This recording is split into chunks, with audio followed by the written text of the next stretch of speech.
I don't come with any answers.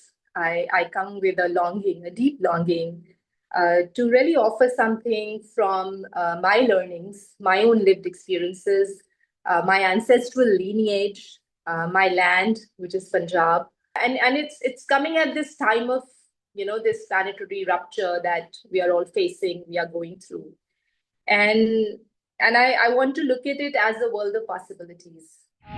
The relationships of how we look at the natural elements, how do we need to honor those relationships, that they are actually our relatives and that they are not just natural resources which are being extracted right now, but that's the message he gave us 550 years ago. And so I still get goosebumps when I listen to these words, because Sarbat is everyone, Bhala is well-being. So it's a very simple and small offering which says, may all beings flourish. But the wisdom and the profoundness that it actually carries and the depth it carries is deep, that we're actually not able to even understand that what is all.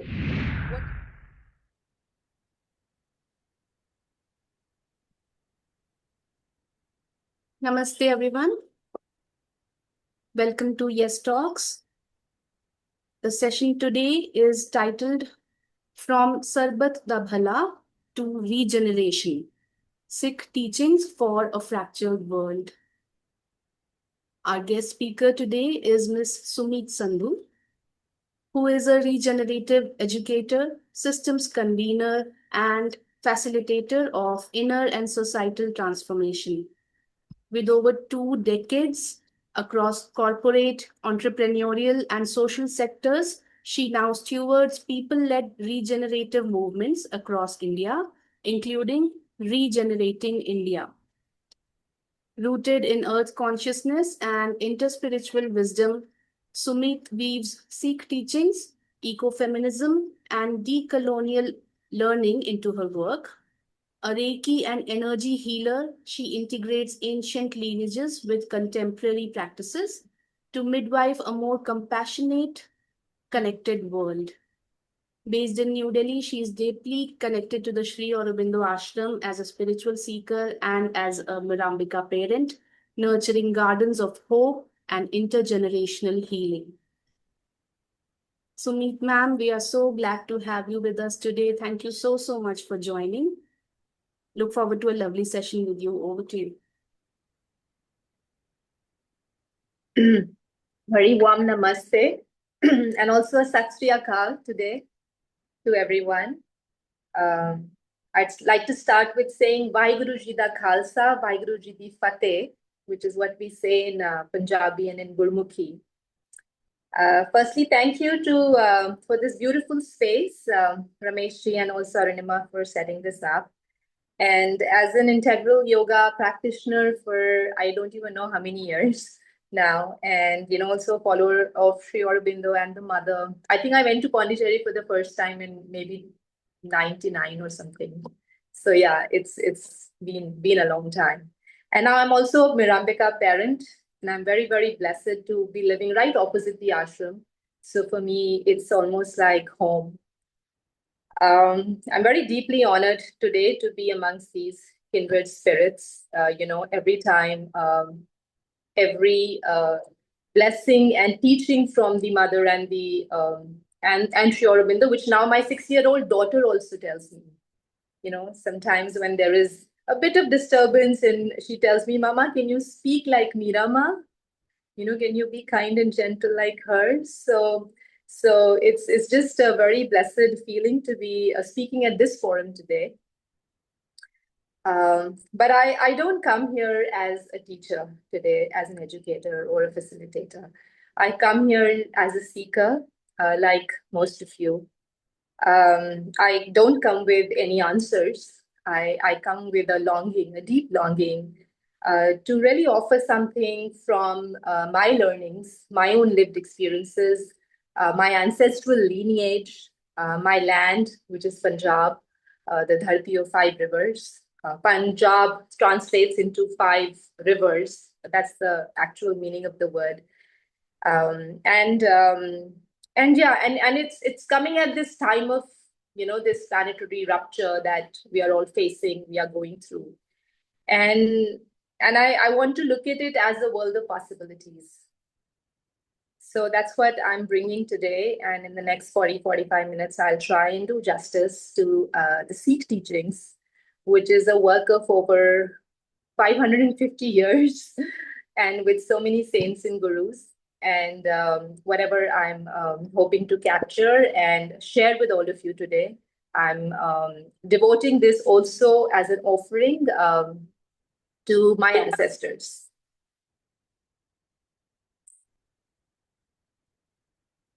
I'm just going to quickly share my screen.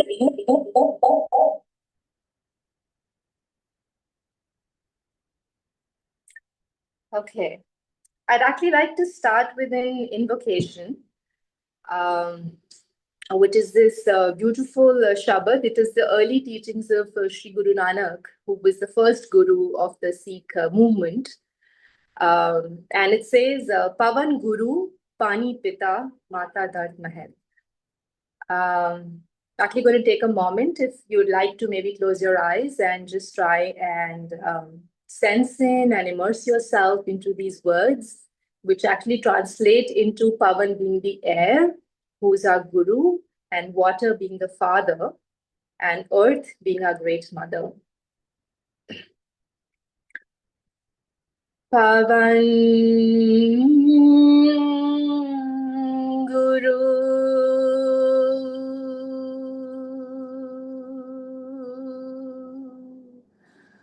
Pani Pita Mata Dhart Mahal Devasra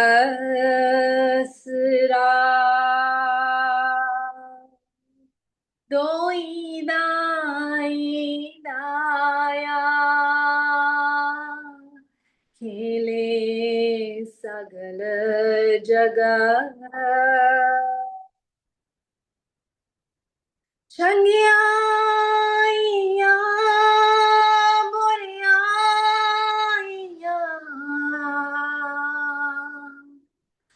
Vache Dharam Hado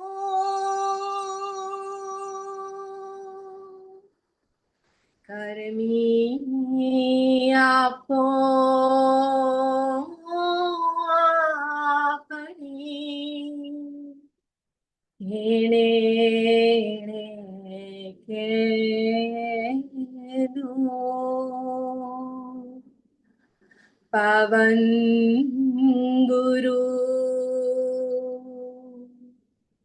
Pani Pita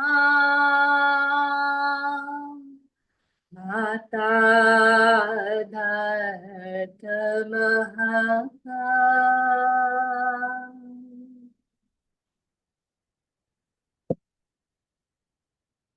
So it was actually more than 550 years ago that Sri Guru Nanak, the first guru of the Sikh movement, I don't use the word Sikhism because isms come into it. I don't use the word Sikh religion because it is a movement actually which was started. So it was more than 550 years ago that actually Guru Nanak gave us these teachings of air being the guru and the water being the father, and this was not a song. It's not even a metaphor. Actually, it's almost like an orientation that he was calling out to us to tell us at that time that the relationships of how we look at the natural elements, how do we need to honor those relationships, that they are actually our relatives and that they are not just natural resources which are being extracted right now, but that's the message he gave us 550 years ago. And so I still get goosebumps when I listen to these words, because it just tells me it's like he knew that this time is going to come, that we will need to have this remembering that, they are actually our relatives. And the gurus have, the Sikh gurus, they didn't really preach, they sang. So singing is a really part of our, culture. And my father never learned music, but he could see a harmonium and, he could just start off. So it's like kind of there in the blood, in the genes. And they offered these songs, these shabads, which were actually alive with, wisdom and fire and love and grace and devotion. And these songs, what we call shabads, they are, again, songs is not the word which resonates, but they're actually living maps. They are compass, for many of us. And of course, the Pavan Guru Panipita, this particular rendition, it's actually a sacred view right now of ecology, of divinity, and the interbeing, the interconnectedness, which actually is the foundation of the Sikh wisdom. And of course, how at this time that there is ecological collapse and there's spiritual fragmentation, etc. I return to this teaching again and again, as I have it right here on my desk. And not just as a line of poetry, but, as a compass, as a map, as a guide.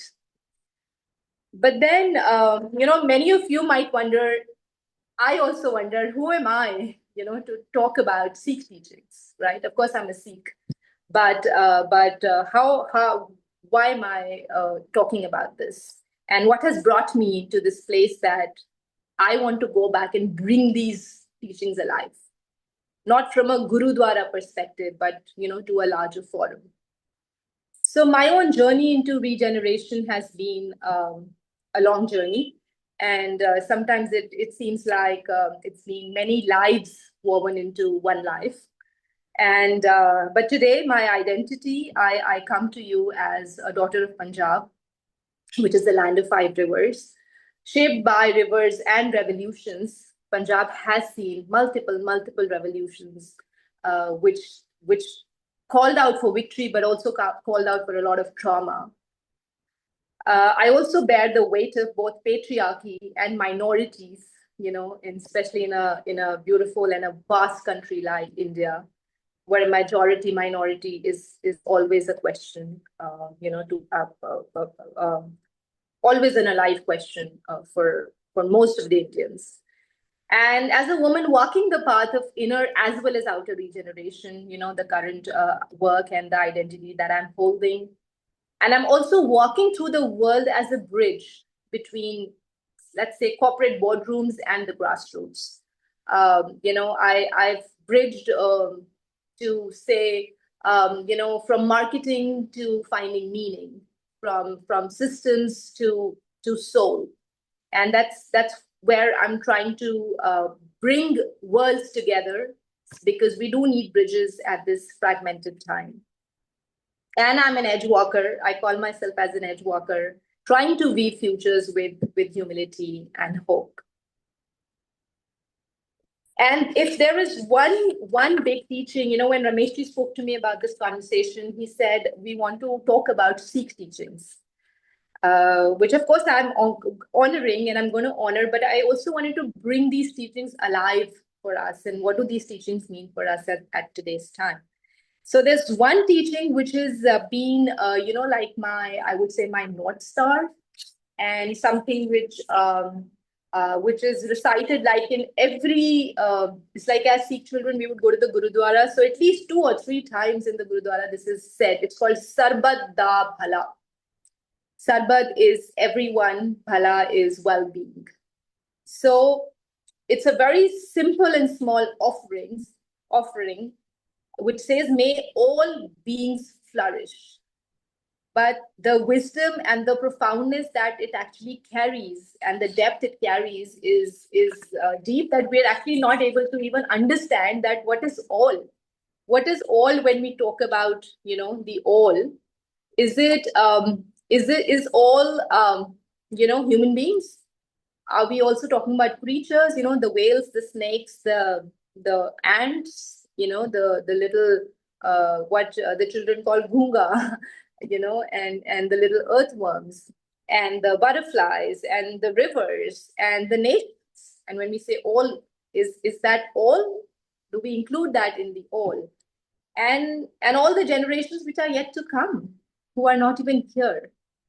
So when we say Sarbat, the all, what all it encompasses is very, very, very wide.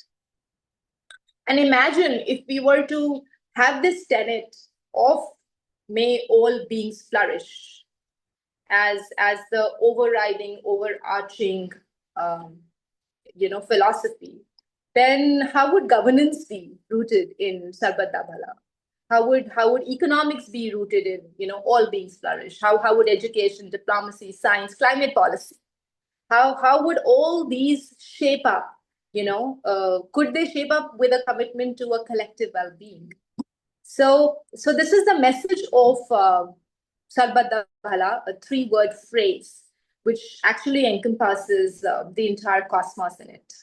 And this has been one of my big guiding principles, and it's helped me to show up how I show up in community, how I show up in family, how I show up in my work.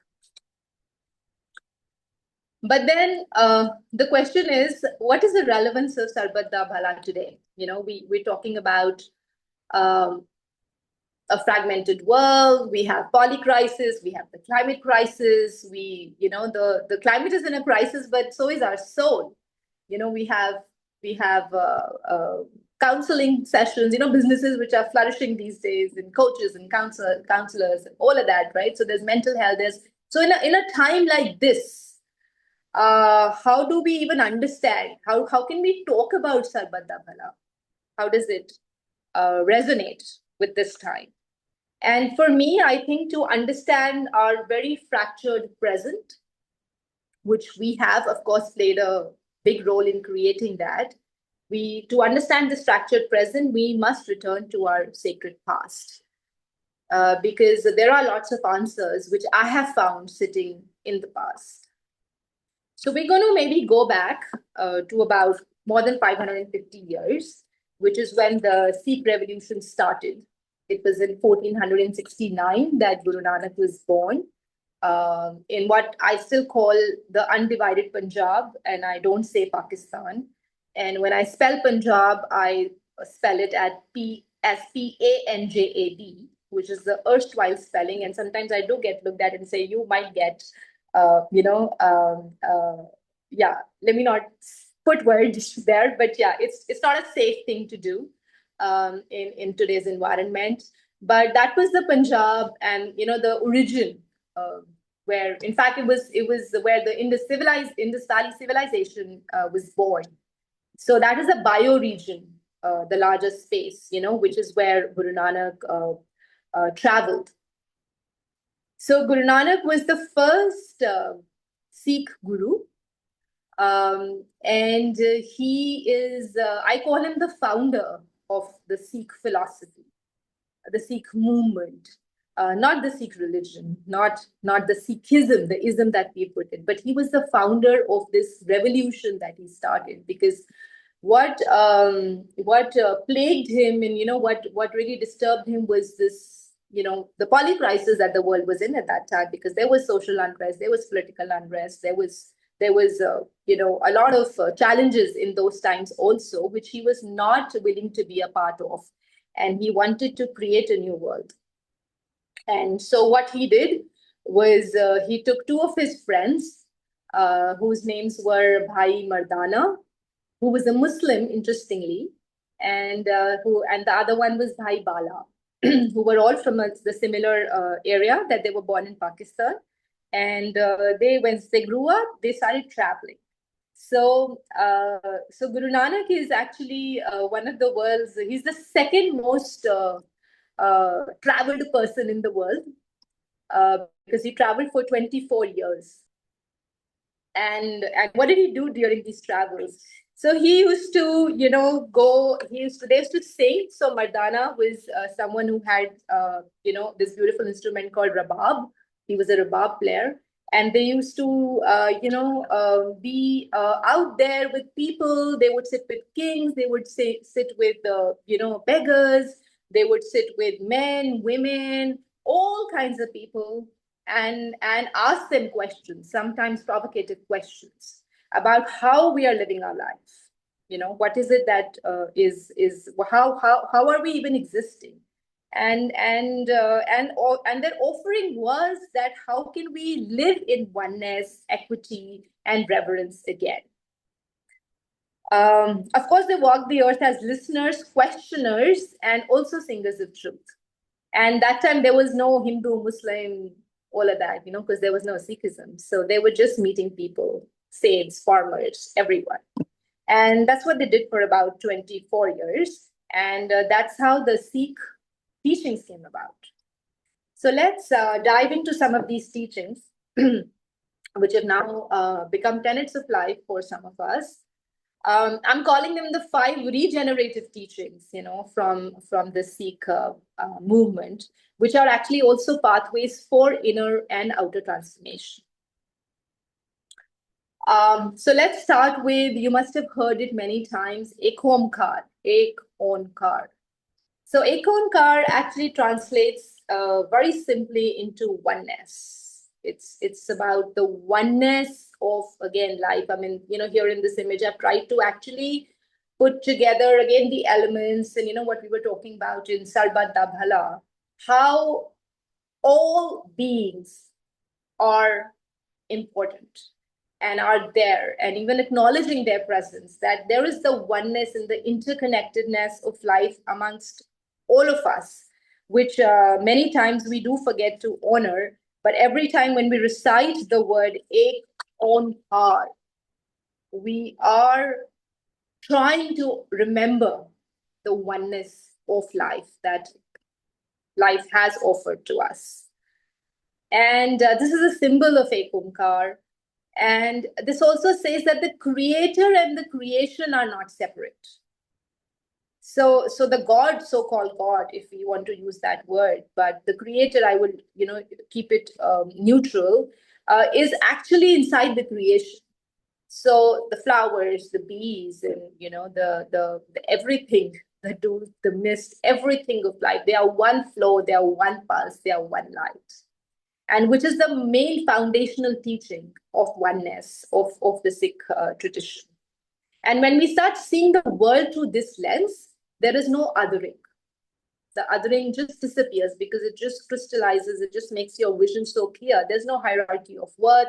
There is no separation from nature. The oneness invites us into interbeing, into reverence, into life in each form. So that's what Ek-Onkar brings to us. All is one. The second regenerative teaching principle is of seva. Seva is sacred, selfless service,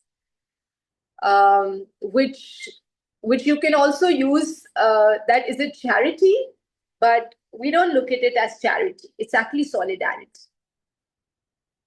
So when we talk about seva, it is, the farmer sowing seed for the collective good, because the crop that, of course, he's sowing is doing a lot more. It's not just feeding the everyone around, but it's also working for the land.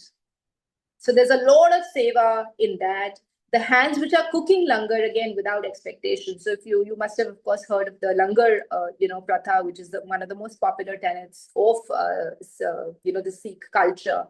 And so there's cooking, and then there is serving, and then there is washing, and we, of course, follow a lot of that in the ashram as well. And that's why it's, for me, coming to ashram is always like coming home to a gurudwara. But the entire process of langar is also based on the entire philosophy of seva, and of course, sitting together and eating in equality. The healer, the teacher, the offering their gifts in service of the whole, all of that is seva. So in a regenerative world, seva is not really an option. It's how you live. It's how you are. It's like a heartbeat. It becomes a way of being, and how you also show up in the world. The third regenerative teaching is Simran. Simran is the sacred remembrance. When you translate that word, it's actually the practice of remembrance, of constantly aligning with the divine presence within and around us. So there is a divine presence inside, which what we want to go into and immerse ourselves into, which is a daily practice, or some people do it even hourly, but also remembering the divine around us. And it's, again, tuning into our breath, to the frequency of truth, and walking with awareness, being conscious, acting with intention, remembering that we are not alone. And so how Simran gets linked to ecological. And from a regenerative perspective, Simran actually grounds regeneration in the sacred. So the entire concept of regeneration, if I were to say, it has to be rooted in the sacred sense of being, as an offering to your own self, which is your inner work, your inner transformation, as an offering to the outer world. And it, of course, reminds us that healing the world begins with attuning the self first. The fourth principle is called Deg, Take, Fateh. So Deg actually translates into this big pot that you're seeing where the cooking is being done, which is the creation of food. And Teg is the sword. And of course, Sikhism is also known for, its warrior-like, a nature. And but here what we are saying is that Fateh is victory. So it's victory to the cauldron and the sword, and especially for the oppressed. So what the gurus have told us is that the balance between the nourishment and protection has to be maintained. As a Sikh, it's actually an order, it's a hukum that no one has to be left behind. So feeding the hungry and defending the oppressed and ensuring that no one is left behind is a tenet, which is the courageous part of the Sikh culture, which embodies in us, the courage to really stand up for what's not okay. And in this principle lies the fierce heart of the Sikh regeneration, where compassion actually walks hand in hand with courage. And the last one, and one of my favorites, is called Chardi Kala. So many a times, if you ask Punjabis or Sikhs, how are you doing? And then sometimes they will respond with Chardi Kala. So Chardi Kala is actually a rising power spirit. It's a spirit, or it's a way of being which you're talking about. Chardi in Hindi also means climbing up, right? So it's an ever rising spirit in which the gurus are telling us that that's the place you have to be in, no matter what's happening around you. No matter if things are not okay. Let's say, and I talk about the climate crisis right now, which seems to be, that the world is in despair, in grief. But Chardi Kala is the regenerative stance of how we have to look at hope in action. Eternal optimism, resilient joy, and rising spirit in adversity. It is the unwavering mindset that no matter how dark the storm is, the soul must rise, brave, compassionate, and full of faith. So that brings me to the 5 teachings, big teachings of the Sikh. I would say the Sikh regenerative movement. And I don't even, for me, the way I understand them, it's like the soil beneath our feet. They are the breath in the langar halls. They are the chant in the resistance, of whatever that a Sikh who's following these principles might be doing. And these are also how the regeneration becomes praxis. It's how we, it's like lived, shared, and remembered. So it actually is about how regeneration just comes to life. I also want to talk about, 3 pillars of regenerative living, which actually combine some of these teachings also. But when you look at them in this framework, It's like so simple to understand. In fact, I was speaking to a farmer in Punjab, last week, and he just told me in Punjabi, I'm going to say it. He said, "Sanu ki karna hai? Naam japo, kirt karo, van chako." Like, what do I have to do in life? It's just so simple. I just have to remember the divine. I have to earn my honest labor, which is my kirt karo, and then I have to share what I have, Vanchako. So in these three very simple pillars, Guru Nanak actually told us how we can live our life joyfully, beautifully, and not just for ourselves, but also for others. So Nam Japo is very simple. It's just the practice of the constant remembrance. We spoke about Simran, not just in words, but in how we live. It's about staying connected to the divine through breath, work, through presence. And in a world of distraction, Nam Japo is actually the call to anchor ourselves to live with sacred awareness in higher consciousness. So it's actually our inner alignment, which is called Nam Japo.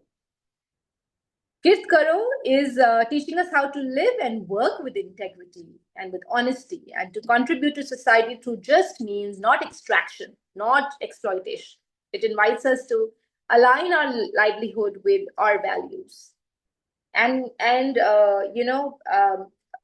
For me, this this becomes so big because when you talk to larger, let's say, corporate governance, or you look at economic principles, and they are absolutely on the other side. So coming back here, the collective action which one can take through the kirt principles is also something which the gurus have called out to us to look at. And one chako is very simple. It's about sacred sharing. So whatever you have is about sacred redistribution, a practice of equity where no one is sleeping hungry and abundance is actually circulating, whether it is food, it's knowledge, it's land, it's this constant reminding that this teaching is telling us that we are not here to be consuming things alone. And sharing what we have, whatever we have, whether it's big or small, it's something that we need to be very mindful of. That brings me to the Guru Granth Sahib. I briefly spoke about Guru Nanak, who was the first guru in the 15th century. And then there were 9 more gurus after him. So there are 10 Sikh gurus who've, put all of their learnings, teachings, insights into this beautiful book, which we call the Guru Granth Sahib. And the last guru, which was Guru Gobind Singh, gave the message that now it's Guru Manyo Granth, which is now there is no living guru, but the guru will be the book, the Guru Granth Sahib. And now what is this Guru Granth Sahib, which you must have seen in the Gurudwaras? So interestingly, this has it has 36 contributors. There are 36 people who have contributed into this book, out of which there are only 6 Sikh gurus. So there are 15 Bhagats who we call saint poets, and who are from Bhakti and Sufi tradition. So there's Kabir, Namdev, Ravidas, Sheikh Farid, Bikan, Danna. All of these people who, some of them are Hindus, Muslims, non-aligned mystics. Like I said, there wasn't really any Sikhism, Hinduism, Muslim. It wasn't about that. And then there are these Bajik poets, the Bhatts, who've also contributed. So the voices actually came from all strata: upper caste, Dalits, urban, rural, downtrodden, men, women. Each of these voices have contributed into the Guru Granth Sahib. In fact, it's the only, I think, the only scripture, amongst all the so-called religions, which actually has writings of saints from outside its founding tradition. Which is also coming from the tenet of Sarbat da Bhala, which is, it's all for the collective being. And the Granth spans over 20 languages and dialects, which includes Punjabi, Braj, Persian, Arabic, Sanskrit, and Marathi, making it truly a multilingual and intercultural spiritual archive. at this time, when it's a time of polarization, the sacred book actually offers not, it's not a wall, it's a bridge. It's a bridge. It's not about ownership, but it's actually an offering. It's not exclusion, but actually a song of belonging. That how we can all come together and still create an offering which will make us live better lives for the collective being. So I'm going to now transition into, some of the questions anyone could be sitting with is, again, 550 years ago, these things were said and they're all sitting in a book. And how are we can try and practice them. The tenets sound great, but are we really able to put them into practice? So I have a section here where I have been personally, professionally, and with all my being involved in actually bringing these tenets to life, where Sikh wisdom is actually walking in the world. And when you're doing that work, then the universe comes together. So there are a lot of people who've joined these movements with us, who have now started walking with us to do this work. So I'm going to briefly talk about some of the I don't even call them projects actually, because regenerating Punjab is a prayer in action, not really a project. And what we are trying to do here is Punjab is of course a land which has been very, very blessed, but it's also been very bruised. It was once the cradle of the Indus Valley civilization, but now it's a landscape which is scarred by partition, monoculture, patriarchy, and extraction. And we all know about the Green Revolution and what it did to the soil of Punjab. And yet the rivers remember. And it's like when the young ones go to Punjab, they will say, why is this even called Punjab? Like 5 rivers, the land of 5 rivers. Like, where are the rivers? Because we just have a few drains left. There are no more rivers in Punjab. So that's why, the first calling happened in Punjab for us. And we are working on regenerating Punjab, where we are actually reweaving the broken relationships between the farmer and the soil, between the river and the village, and between the community and the sacred. There's also a story of practice with our movement called Regenerating Delhi, which is from smoke to sacred forests. This is where most of us are maybe right now, and it's also where I live, but it's basically in the shadow of one of the world's most polluted city, right? Where another seed has been planted, and Regenerating Delhi is our offering to this wounded yet sacred urban bioregion. Delhi, which was actually once known for its Yamuna, its Aravallis, its gardens of fragrance, and the Mughals were here and enjoyed beauty and grace. But of course, now it's a city which is struggling to breathe. But we do believe that healing is possible, not through policy alone, but through community, spirit, and soil. So what are we doing in Delhi? We are planting sacred groves. We are calling them Hriday Vana, Hriday, forests of heart, and which are just being designed not just to sequester carbon, but actually to restore memory, to reweave sacred belonging and how people used to be. These are places where we are wishing that community gathers, to remember, to listen to themselves, to others, and to nature, where ecology could meet devotion and where breath becomes prayer. In fact, recently we had a meeting with the Indian Army folks, and where the Thal Sena new Indian Army headquarters is coming up.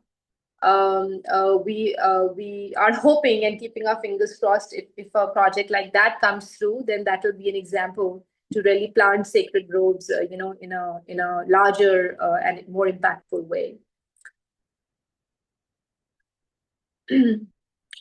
Regenerating India is another movement where we are weaving a regenerative ecosystem.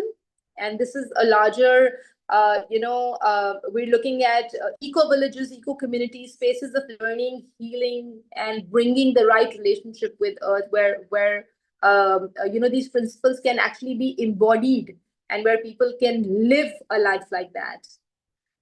Also about reclaiming bioregional wisdom, where we can imagine the futures of dignity. So there are principles like circular economics, regenerative development models, which can come into the entire way of how things are even weaved for a systemic change. So those are some of the larger, projects we are looking at in doing under Regenerating Delhi, which are again based in the Kit Karo, Ban Chako, and the Naam Japo principles. This one is actually my favorite, which is to bring the sacred feminine alive. And also, as a Marambika parent, I have learned that true education is not about information, but it is about awakening the consciousness. And, we talk about that in integral education. And at the heart of awakening this consciousness is the feminine, the nurturing, the intuitive, the relational. And the Sikh teachings have honored the feminine in so many beautiful ways. And Guru Nanak said that from woman, man is born, and within her, the future awakens. So whether it is in education, in ecology, or economy, the feminine has to return as an equal. So that's another, story of practice that we are trying to weave in with women, for a regenerative development where women are also leading. And this is a personal story for me, which is honoring my own lineage. So the two friends that I spoke to you about 550 years ago with Guru Nanak. So there was Bhai Mardana and there's Bhai Bala. So Bhai Bala was a Sandhu, and I'm the 14th direct descendant of Bhai Bala Sandhu. And so that also makes me feel the weight, of this work, sometimes very heavily. But of course, I walk with and honor my ancestors. And I also, okay, there's, I think, some activity. Okay. And of course, to carry this lineage in my blood, I now speak of Guru Nanak's teachings in this moment of planetary transformation. It's for me, it's like a deep homecoming, of how I have been called and ordained and sometimes instructed. In Punjabi we say hukum hoya ji. You have to do this. You don't have a choice. And of course, I've often wondered what it meant to witness the Guru's teachings come alive, not in the Gurudwaras or even in the books. It's not like I grew up reading the Guru Granth Sahib. I didn't. I didn't even learn Gurmukhi as a language, because I used to argue with my mother that this is not going to get me grades, right? So for me, it's been, again, an unlearning and then a homecoming. But the learnings are on an open road, So in many ways, I'm carrying forward the dharma that, Bhai Bala did, Bhai Mardana did, which is to travel and to walk and to witness, what's happening in our world right now, and then to be that bridge. And of course, offer the same prayer that let no one be the other and let all be blessed, which is Sarbat da Bhala. So this brings me to regeneration, which is not a theory. It is a memory returning to the land. It is service rooted in the sacred. And it is the echo of a Shabad for me. And it's the Shabad which is still singing through the soil, seed, and the soul. So maybe we can take a small pause here and maybe, if we can spend a few minutes just collating our thoughts, what all you've heard, and how it's feeling inside you, what is alive in you, and what are your reflections. And then maybe I can move towards, a closing. So if you feel called, probably you could close your eyes if you are feeling like that. If not, I think there'll be a bit of reflective, guided reflection that I'm wishing to do.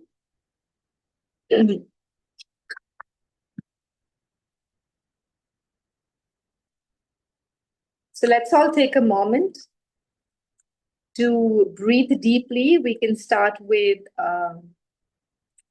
3 deep breaths of deep inhalation.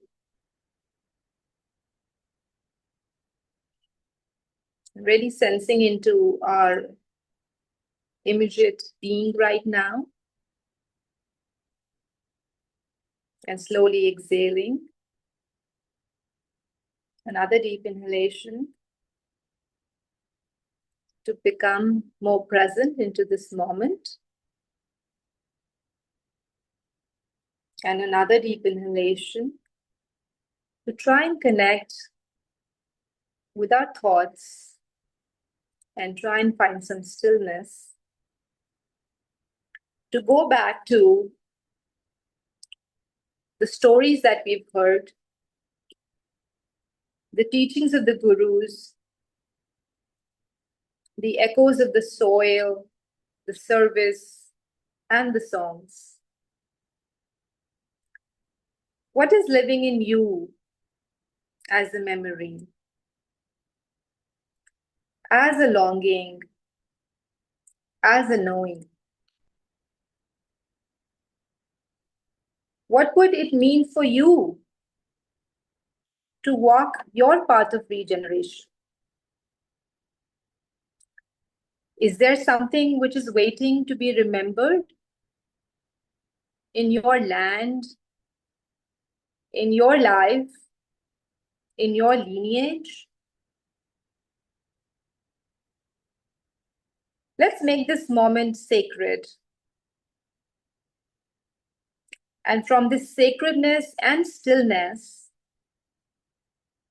let's now envision together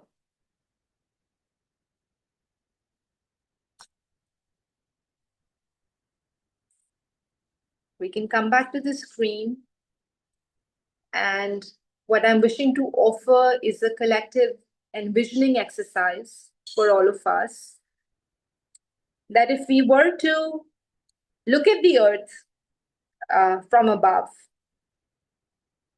and see it not as a map of borders, not as the ununited nations that we are right now, but if we actually see them as bioregions, the way Guru Nanak, Bhai Mardana, Bhai Bala, and all the people who traveled with them, the way they saw it, as watersheds, as ecosystems, as rivers, mountains, just interconnected. When the rivers are flowing, they don't know where they are going and they didn't know the borders. What if we were to reimagine the earth democracy from that lens that Guru Nanak saw? Where the rivers are just flowing freely, the children are planting saplings, the women are harvesting, and there are sacred gatherings happening in circles where people are coming together to talk about their pain, about their joys, and people are eating together in community, and people are sharing with each other and living in harmony.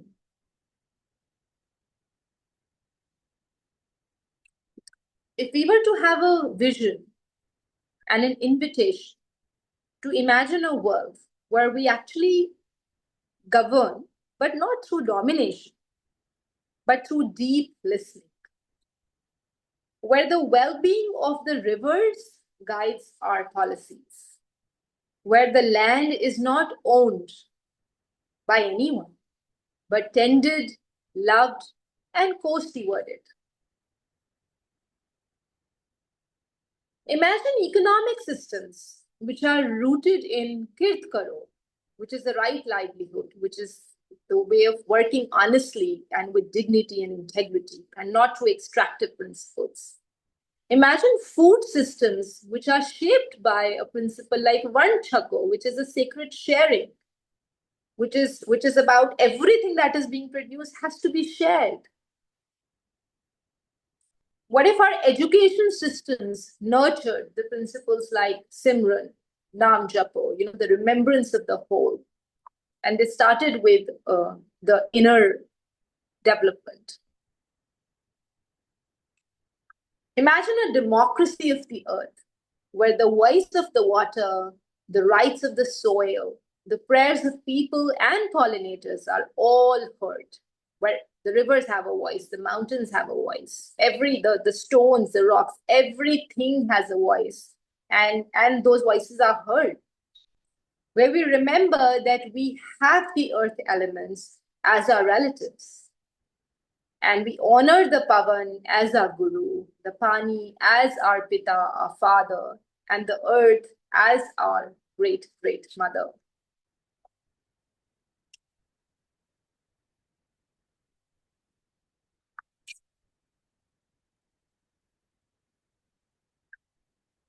So from this reflection and this collective envisioning, moving towards regeneration.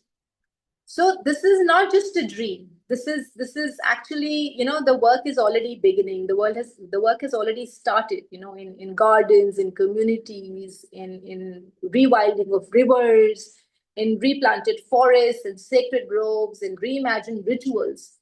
And there are many who've been called to do this work, to work for Mother Earth in a manner which is not speaking to the current systems right now. But how do we do this? We need each other. We need those willing to walk with integrity, to return to ancestry, to remember their land, to act with love. Because the regeneration has to first begin within. And then only it can move outwards through the choices, through the service, and through the courage. So I'm here asking you very, very humbly, what is your river to protect? What is your own lineage to remember? And what is your one act of Sarbat da Bhala, the collective good that the earth is waiting for?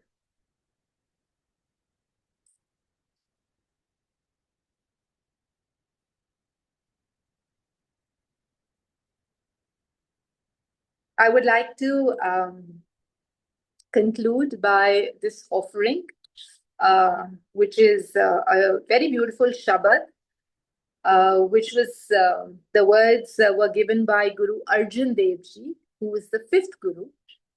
And here in India, in Delhi, we are transitioning into the night. This talks about Shamkantare, which is how the stars are glowing always for people who are walking the path of regeneration from my perspective. So this is in Rag Asa, and this rendition is by another very beautiful soul called Shivpreet Singh. So Arunima, if you could please play that.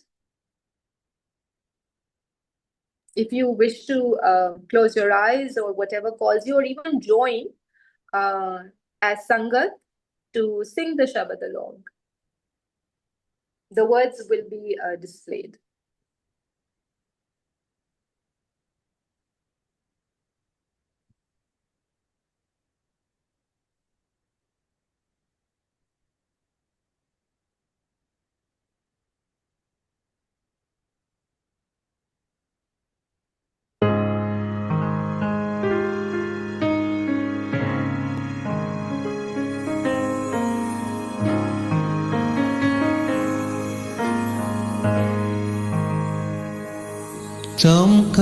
Chamkantare, chamkantare,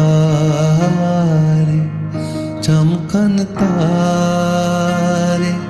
chamkantare.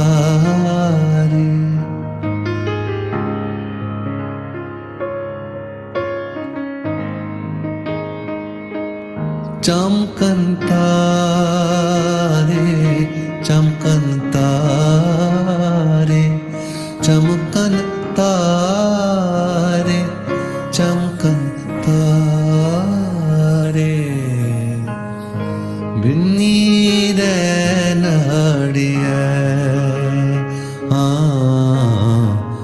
चमकन तारे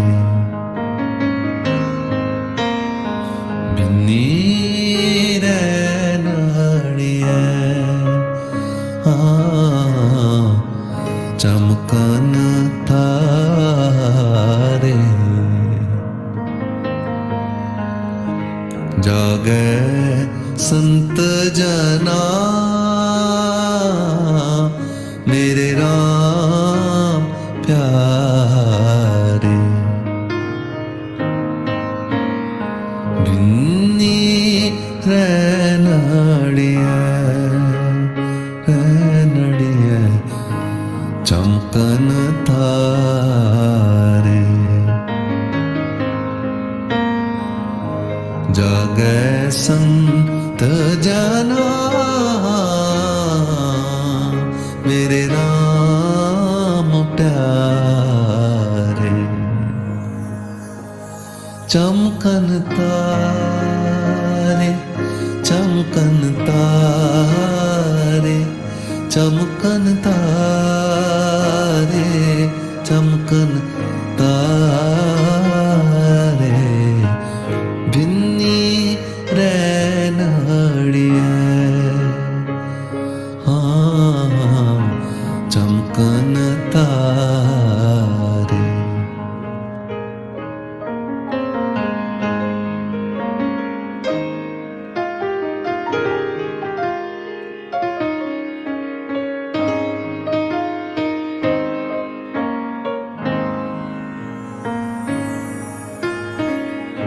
राम प्यारे सदा जागे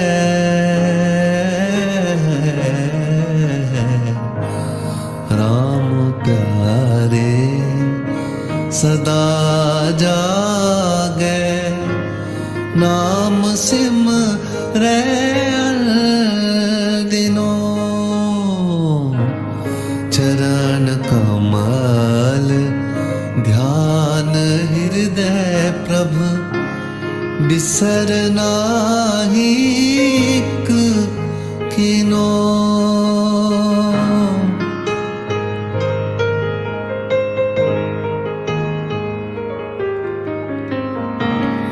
राम प्यारे सदा जागे नाम सिमरे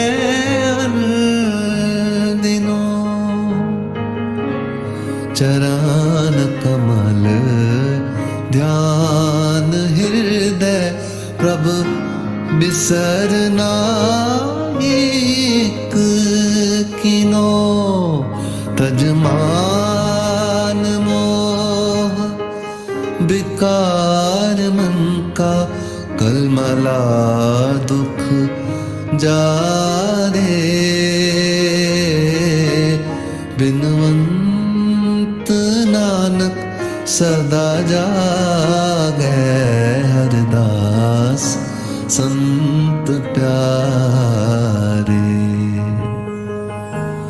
संत प्यारे सदा जागे सदा जागे सदा जागे चमकन तारे चमकन तारे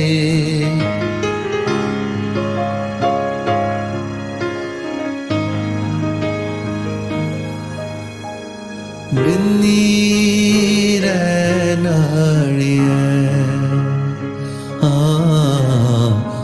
चमकन तारे जागे संत जना मेरे राम प्यारे Binni रैनड़िया चमकन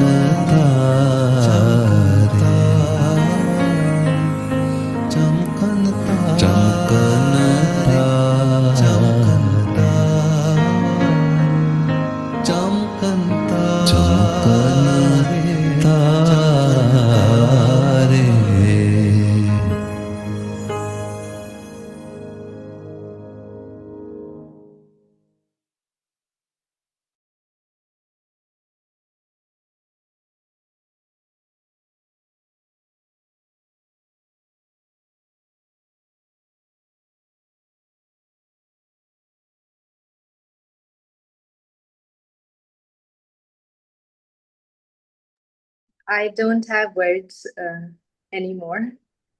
And I'm here to serve all of you and to answer any questions or queries or any thought that might be sitting with you.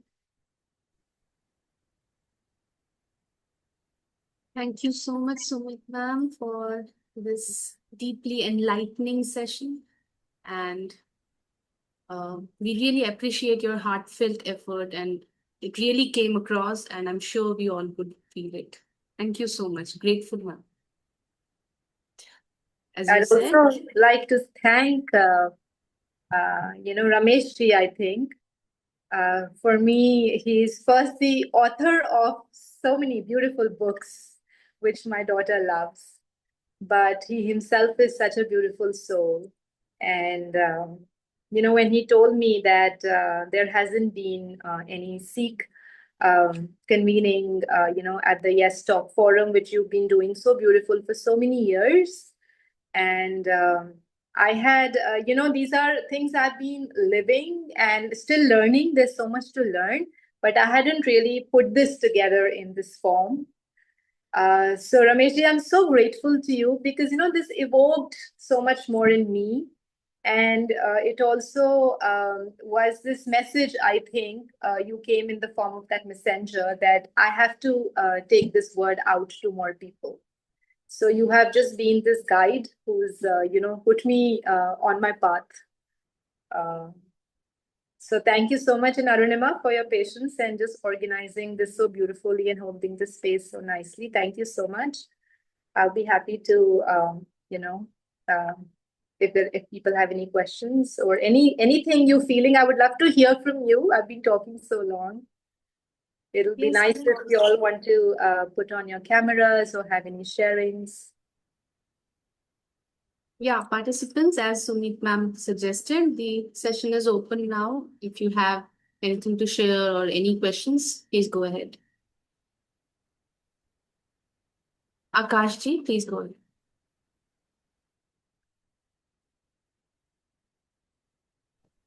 Sure. Thank you so much, Arunima ji. Thank you so much, ma'am, for sharing a beautiful, the spirit of the teachings of Nanak. I just have a small episode which always is always with me. So after retirement, my father got into spirituality. He started reading different things, but nothing was, getting accessible. He was still wanting to understand the whole, what is it. And then, so I started from Pune on my train, and I wanted to get any one book for my father, which is on the lines of something which he likes to read. And I checked at Pune, didn't get any book. I checked at Nagpur, didn't get any book. I typically stop at these bookstalls. And then finally, I was very disappointed when I reached Durg, my native. And then I was still thinking that there is a very old bookstall, very few books. And then I said, do you have anything on Guru Nanak, or do you have anything by Osho? At that time, because being in Pune, there was a lot of Osho books which were around me. So he said, I don't have any books. Then he said, no, I may have one book. And then there was an old diamond books, Ek Onkar Satnam. And then I was very fortunate. I felt that I got a book, what I wanted for my dad. And when I took it home and I gave it to my dad, he said, okay, ye acha hai, main padunga. But then, all his questions, well, prior to this, many things were open and he was not, sometimes he was confused. Why is this? Why is that? But that book explained everything to him and he was settled. And after that, he only picked up Gita and then he started writing himself. But so I just wanted to acknowledge your session and also that book, that story remains with me. That book actually got him his center and got him grounded with whatever he wanted to understand from the whole scheme of things.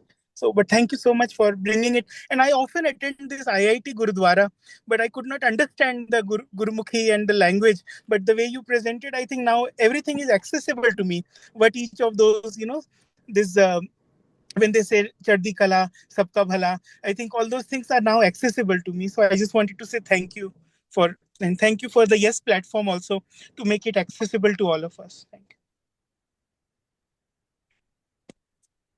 I'm Thank you done. so much, Akashji, for sharing. Thanks a lot. You were saying something? No, I'm done. I'm done. I'm here at the Noida Gurudwara today. I came to meet somebody and now I was just stopping by. There is an event going on. So thank you. Thank you. Yeah. Silk, is it? You have raised the hand. Please go ahead. Correct. Hi, good to meet everyone. And thank you, Sumeet, for inviting me to this session. And I just wanted to share that even though it's a new culture for me and a new philosophy that I'm hearing, it resonates so deeply with everything I've learned on my journey. And it just shows how much this eternal wisdom is the truth that all of us share across the whole world. And it's so beautiful how you connected it with the movement of regeneration, and it just gives it so much more depth, and it gives it such a great anchor to see that all these old these wise elders in all of our lineages and traditions, they know how we can really help create a better future for all of us. And thanks for sharing it. I think what I'm really interested in, if I may ask a question, is this concept of guru as air and father as water and mother as earth, because I only heard the mother as earth so far in other traditions. So I'm really curious to hear more about what it means the father is the water, especially. And thanks again. So, first of all, Silke, I'm just so feeling so touched and so loved that you're here. And just for the benefit of everyone, I just want to introduce Silke a little. She's I think maybe the only foreigner here, but that there's no othering, and she's so much a part of us and a part of me and the work that we are also working together on. So Silke is she's based in she's German, but she's living in Spain right now. And she spent a very long time in the UN system, in the United Nations system. And what she did just a few months back or weeks, it seems like weeks, is something very bold and very brave and very courageous and so full of heart. Is that she's launched this call, a campaign which is about regenerating the UN. And there were people like me who had given up on the UN, and we had written it off. And when I saw her post, and it just spoke to me so much. And it said that if there's someone who's thinking this, we have to support this cause. And then we got together, and then more got together, and now we are a community of 400 people across the globe who are thinkers and doers and senior leaders, and the whole world is coming together. And for me, actually, as I'm even explaining this to you, it's actually like what Guru Nanak did. He walked to Afghanistan, Persia, Iraq, all these places, and he just got people together, and this is how it was done. And this is what we are trying to do. So Silke is this brave prophet, who's gotten so many of us together on a global regeneration path. And a lot of inspiration that I take from her and her work as well. So thank you for being here. And for your questions, Silke, there are questions I'm also finding answers to. But yes, the Gaia, the Mother Earth, is always is being a very universal principle, and we also say Father Sky, but the water.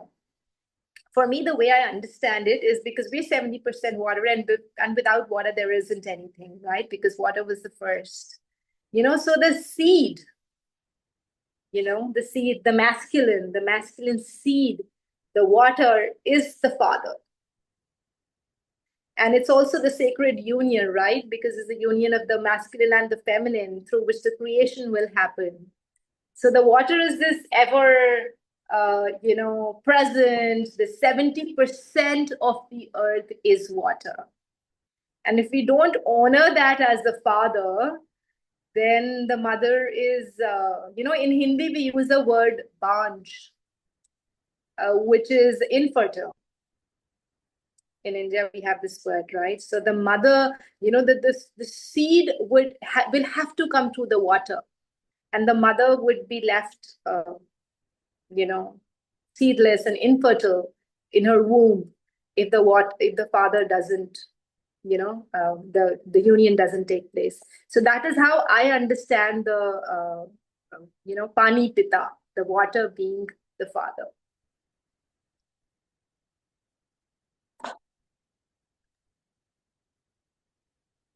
Thank you, ma'am.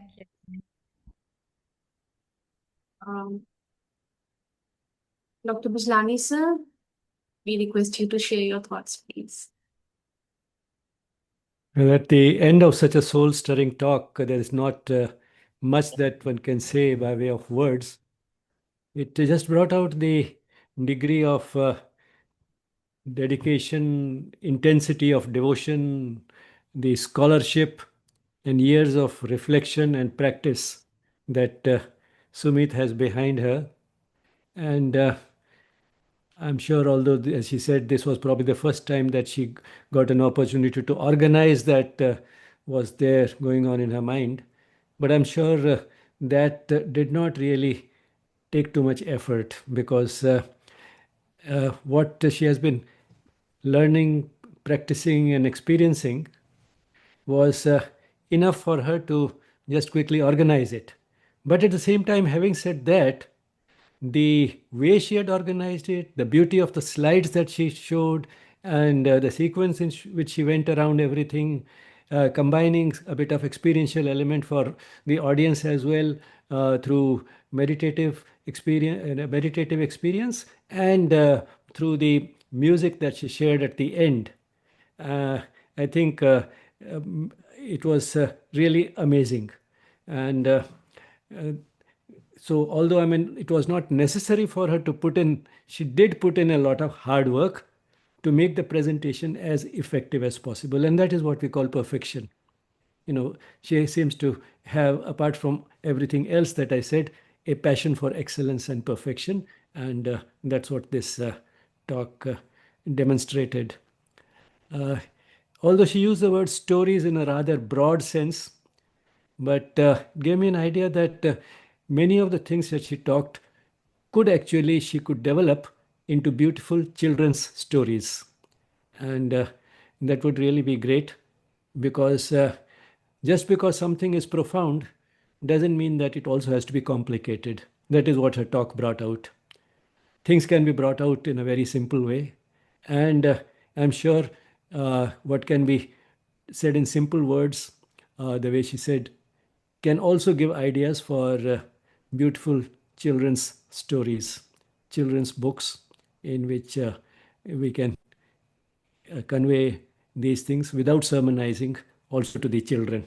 Because the sooner we start, the better it is. As a Mirambika parent, she knows better than anybody else. Met several times her beautiful daughter, and the way she behaves shows the type of upbringing that she's receiving at home. Meher, I can see her on the screen now. Meher is there. Although she tried to organize quite a bit of what had been going on in her mind, I'm sure she has a lot more to share, and quite a bit of what she talked could itself be developed into independent sessions and be elaborated upon more. And I'm sure while preparing the talk itself, she would have herself got ideas for many more such presentations. So we look forward to more and more presentations by you, Sumeet. And thank you for sharing it all, because although the Sikh movement is about 500 years old, unfortunately, not enough is known about it. And while everybody may not go into the scriptures directly, but getting a view like this not only gives us an understanding of the great Sikh movement, as you called it, but also it correlates very well with many of the common observations that we have. Have any crisis, and the Sikhs would be among the first ones to come and help, be it the COVID crisis or anything else. They're always amongst the first ones to come forward with help of all types. As we say, tan, man, and dhan. Everything will be made available by them. Tan, man, and dhan, the body, the mind, and money. literally, but sort of all resources that all of them, it will be a complete self-giving to help in that crisis. And also, if something requires struggle and sort of so-called fight, because I mean, fighting for a good cause has been a part of the Sanatana tradition, and Sikh movement is in a way closely related to it. So one of the sister sort of disciplines of Sanatana tradition, the Sikh movement. So you find that this is something which is very deeply rooted and goes back to the past, as you said, right up to the progress of the Indus Valley civilization. So although the movement may be only 500 years old, its roots are extremely old and ancient. And we do need this type of revival, bringing forward of these ancient traditions in conditions that are prevalent. So the conditions that were prevalent 500 years ago, bringing it forward in this form was extremely relevant. And the beauty of the synthetic sort of culture of the Sikh movement is brought out not only by Guru Nanak having these two disciples with whom he started, one a Hindu, Bhai Bala, and one Muslim, Bhai Mardana, but you also find that Guru Granth Sahib, which is the sacred scripture of the Sikhs, has been, I didn't know that I knew that the gurus had contributed to it, many gurus had contributed, but I didn't know that it was not just the 6 Sikh gurus, but also 15 Bhagats, including Kabir and Farid, and 11 Bhatts. Bhatt, is a common word which we use. It's also a second name for many people, but these poets who go around from place to place, wandering sort of poets and singers, they have also contributed to the Guru Granth Sahib. And 4 others, which includes not only the disciples, but also scribes, which means that there has been that freedom. That is the beauty of the Sanatana Dharma tradition, the freedom for anybody to share his insights, and the insights, when they reflect that highest experience, peak experience, become a scripture in themselves. That is how more than 100 Upanishads were also created. So that that spirit of freedom has continued with the Sikh tradition also, so that even a scribe, while writing, felt elevated to that level of consciousness where some words were sent to his mind from that higher source. He didn't keep it to himself. He had the freedom to include it in the scripture, and that also became a part of the Guru Granth Sahib. So anybody who felt that he was receiving some sacred words from a higher source had that freedom to incorporate it. And so we have this contribution coming from all these sources and as you said, the total comes to 36 contributors, one single scripture, all at one place, and in so many languages. So it's really beautiful.